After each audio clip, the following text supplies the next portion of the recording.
Вот обжарка, ребята, на завтрашний борщ.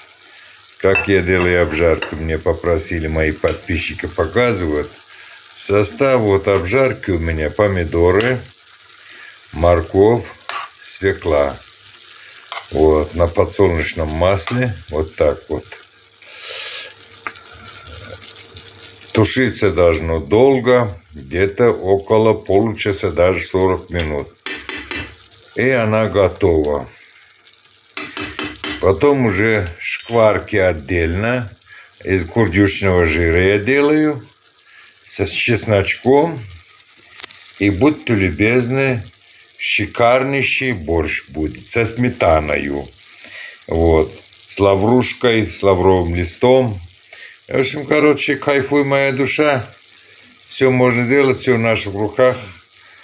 Вот смотрите, какая прелесть. Видите, вот она. Это натурпродукт. Натурпродукт.